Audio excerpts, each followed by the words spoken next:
I was very interested in the script and where the script came from, and I knew a little bit about Patricia Highsmith, mostly from the Talented Mr. Ripley books.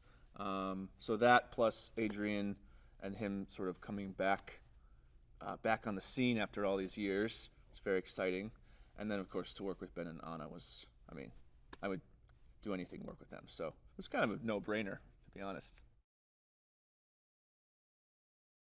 Yes, it's very interesting to read the novel and then see the movie and see what they changed and what they kept the same, and especially the ending. It's really worth it to read the book because it really goes in a different direction than the film does, and it's very also period. That's the thing. I think smartly the screenwriters made the movie modern, but the book is really fun to read in terms of like I think it's 60s, like early 60s, like lots of highballs and cigarettes and waking up hungover and like you can sort of smell the smoke in the room.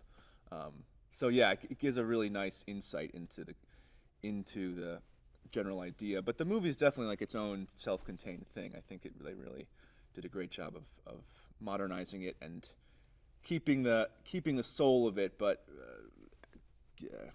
messing with it in a good way. I love New Orleans. It's what I've filmed there for some reason like 5 different times. So I feel like it's my second home. It's like my filming home. It's a very fun city. Can be too much fun. It can eat you up. But I love it there. And I really liked it for the film too. The kind of because like it is in the book. There's sort of this. Lots of social gatherings happening and people that are always sort of in the same community. And that does happen in New Orleans. Like there are these social groups that like meet and have costume parties and do have live music. There's like old traditions that still stick around there that I think really worked for the film. It's jealousy, but it's also like who are you? It's like who is the person who you are spending every waking moment with? Like how do you really know what's underneath their skin? Like you can never really know. He had so much care about the details, the look and the feel, and it was like a sensibility of a different time. Like I think it was like only 20 years ago that he made a movie, but movies were different then. And there's a lot of like he really took his time, and it wasn't like shoot and go. It was like that was good. Let's try it again. Let's try it this way. That's he really like he wanted to create more room for it to go deeper and deeper every take. I just know it was always like less, just do less, which was sort of which is hard sometimes, but like it's a good note from me coming from the theater. Like less is more.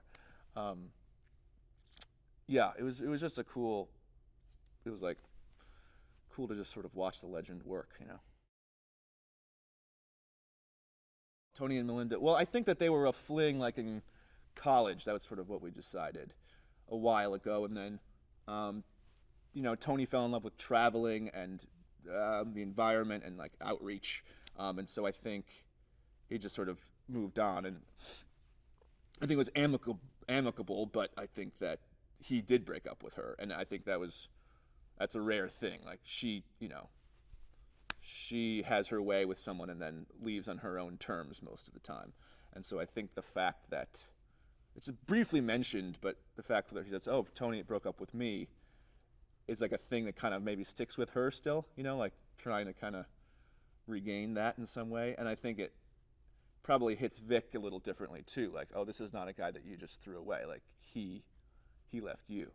So what does that mean?